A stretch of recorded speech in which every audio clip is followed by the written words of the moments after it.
Halo semua, salam kenal. Saya Isme Ade Suryani dari Regu 5 Mahira Regional Bogor. Pada kesempatan kali ini, saya mau berbagi seputar fun learning with read aloud, yaitu sesi membaca buku dibuat jadi lebih seru. Gimana caranya? Kita simak sama-sama ya. Read aloud sendiri kan kegiatan sederhana ya, di mana guru atau orang tua bisa mengambil bahan bacaan dan dibacakan dengan lantang di hadapan anak. Nah, kalau fun learning with read aloud ini, kegiatan yang melibatkan permainan sebagai bagian dari sesi membaca buku. Loh, kenapa harus bermain saat membaca buku? Karena pada dasarnya manusia itu menyenangi sesuatu yang menyenangkan. Dan salah satu tujuan read aloud adalah memupuk kegemaran anak pada kegiatan membaca atau reading for pleasure. Untuk membuat anak menyukai buku, tentu orang dewasa tidak bisa membacakan buku dengan cara yang kaku, tapi harus membuat suasana yang seru. Cara terfavorit untuk anak belajar itu kan melalui bermain. Kenapa kita tidak menggabungkan permainan ke dalam sesi membaca?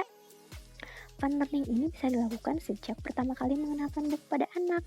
Bisa dilakukan dengan atau tanpa properti seperti mainan. Misalnya membacakan buku untuk bayi diawali atau diselingi lewat bernyanyi. Pasti bayi lebih happy. Fun learning dengan properti bisa dilakukan dengan menyiapkan bahan atau benda yang terdapat di buku. Selagi kita membaca, kita bisa tuh mengajak anak mencocokkan gambar yang ada di buku dengan bahan atau benda yang ada di rumah. Misalnya mencocokkan gambar sayur, buah, atau rempah-rempah. Tujuannya agar anak memberi pengalaman seru saat membaca buku.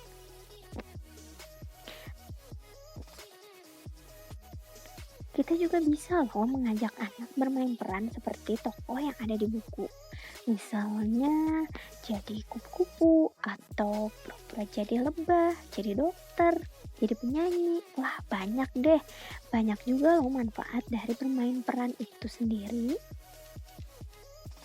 Nah, untuk anak di atas 3 tahun nih udah bisa diajak bermain membuat prakarya, misalnya kolase, papercraft, diorama, atau eksperimen sederhana yang bisa dilakukan di rumah berkaitan dengan buku yang dibacakan.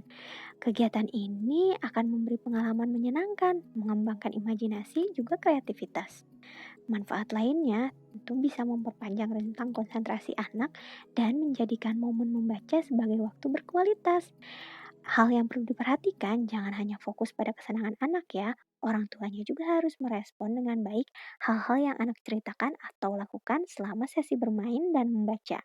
Selain itu, pastikan buku serta kegiatan yang dipilih sesuai tumbuh kembang anak.